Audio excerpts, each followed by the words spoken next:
I know a lot of y'all remember a so-called game called Jump Force, and the opinions on it are pretty mixed. With a lot of people thinking it's bad. Me personally, I really like the game. I've always loved Jump Force as a game, but I do agree with people that the decisions that the creators of the game have made are very questionable. One of those decisions being the DLC roster. There's just so much going on with it. I had to make a video reviewing the Jump Force DLC roster between the good, the bad, and the should have been in the original game. But let's go ahead and get into it. Starting off with the first DLC character, Kaiba. Kaiba was a good pick, honestly.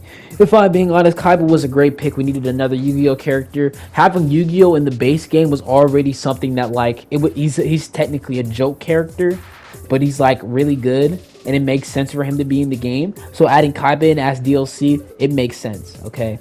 Next we got Biscuit from Hunter x Hunter. This is like, damn, Biscuit?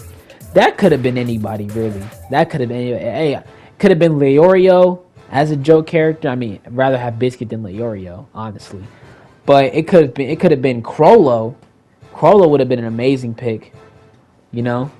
But it is what it is. Hunter x Hunter was done right in this game. You know what I'm saying? They didn't have that many characters. They had Gon, they had Killua, they had Karapika, and they had Hisoka. So Biscuit thrown in there kind of makes sense, but they also have Meriwin in this DLC pack as well.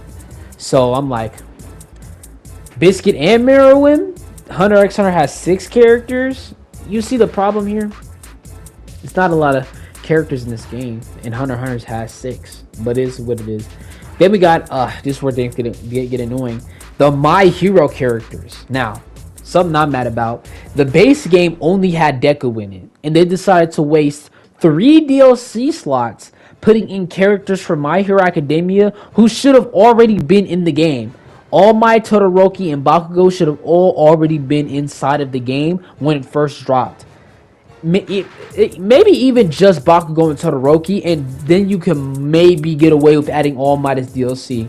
But if they would have just put those 3 in from the beginning, or maybe they could have not been in at all, and they could have put slots for like newer My Hero characters, like Endeavor or Hawks or Lemillion. I don't remember. This is 2019, so this is probably around season 3. Even so, they could have added in like Shigaraki or maybe a Nomu to go with All Might. Just terrible.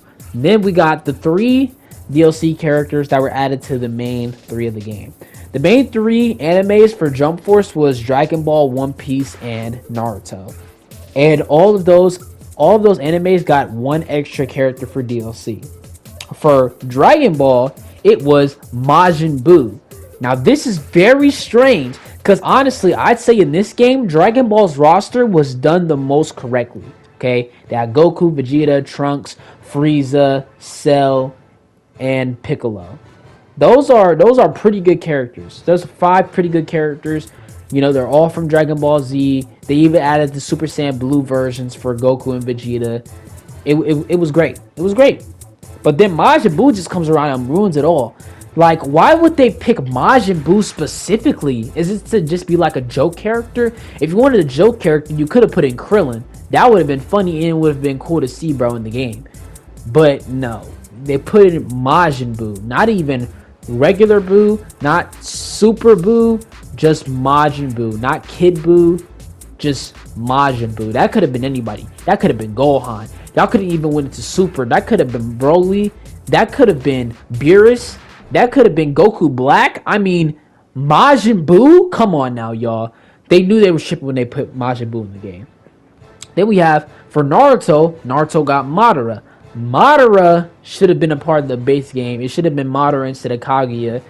And Madara was a good pick, though, as a DLC character, even though he could have been a part of the base. If Madara was a part of the base game instead, I really want this DLC character to be like Itachi or Obito. Either way, they would need a villain. And Law was a pick from One Piece. One Piece roster wasn't done as good in this game, but Law was a great choice for a DLC character for sure. I love my nigga Law. He's my favorite One Piece character. I'm not going to be mad at it.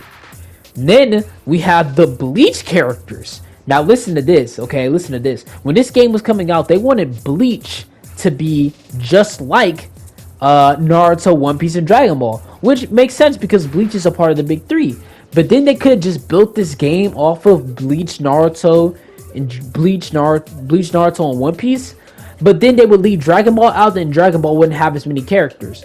But then they could have just made Dragon Ball, Naruto, One Piece, and Bleach the forefront for the game. Instead of just focusing on Dragon Ball, Naruto, and One Piece, they could have made them all four like the head honchos of the game.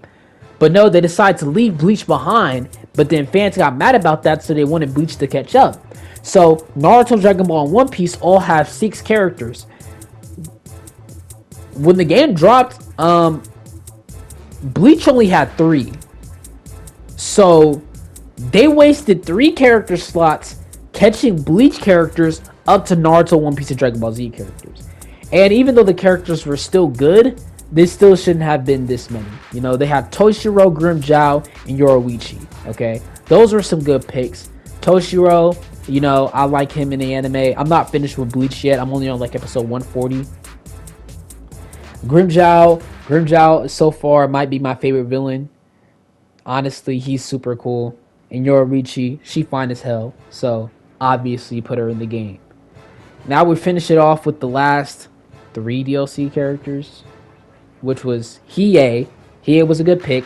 Yu Yu Hakusho only had 2 characters in, and it makes sense that they didn't put Hiei in at the beginning. Not really, because he could have been a base roster character, and this DLC slot could have went to a whole. This DLC slot could have went to a whole nother anime, like Black Clover. I'll get into that later. But Hiei being added in as DLC, I'm not mad at it that much. Then we have Miriam. Miriam was a good pick for Hunter x Hunter, but Biscuit being in the DLC roster as well, it's like, okay, if you have Miriam, you don't need Biscuit to be in here. Slot could have went to a whole other DLC character or another deal. The DLC slot that Biscuit took up could have went to a whole other anime, like Black Clover. And then we have Giorno. Giorno was a good pick. There's not that many JoJo characters in the game. There's only Jotaro, Dio, and now Giorno, which is good, especially since he has Golden Experience Requiem as his base and not as like an ultimate, but still. So that was all the DLC. That was all 14 of the DLC characters that were put into Jump Force. And this DLC roster is trash. There's just so much going on here. It's like, oh my gosh. From characters that should have never been DLC, that should have been in the base roster, to the Bleach characters coming in and just being here just so Bleach can catch up to Naruto, One Piece, and Dragon Ball, which it really should have been like that from the beginning. And then you have characters that were good, but when they came out into the game, some of these characters were broken. Hiei and Miriam specifically. Hiei and Miriam were broken as hell when they first came out, and they still are, because as we know, the Jump Force balancing system was hot garbage. It was just crazy. It was just crazy. Now, the one thing that I'm most mad about when it comes to this DLC is that we didn't get no Black Clover characters. Black Clover, this game came out 2019. DLC rosters were going on the rest of the year. They could have put in Black Clover characters at any point during that time. But no, Black Clover only gets Asta, while My Hero gets 3 more characters. What? Come on now. They could have put in Yami, they could have put in Julius. Shoot, they could have put in Yuno, but nope, it's just Asta. That makes me upset, really. That actually really makes me upset that they only put in Asta, even though there's so many other Black Clover characters they could have put in. But no, it's just Asta. Even in the base roster and as DLC, they could have put in more Black Clover characters. But that's going to be all for today, y'all. I just wanted to make this little video real quick talking about the Jump Force DLC roster. Low-key, the next video is probably going to be a One Piece video, because I have a lot of them that I'm working on. I have like 3 or 4 One Piece videos I'm working on, but it is what it is. And tomorrow I'll probably stream Kingdom Hearts. But I'm gonna keep this video short, you know what I'm saying? If you enjoyed the video, make sure to like, share, subscribe, and most importantly, don't forget to tell your mother that you love her. I'm gonna see you guys later. Room Shambles.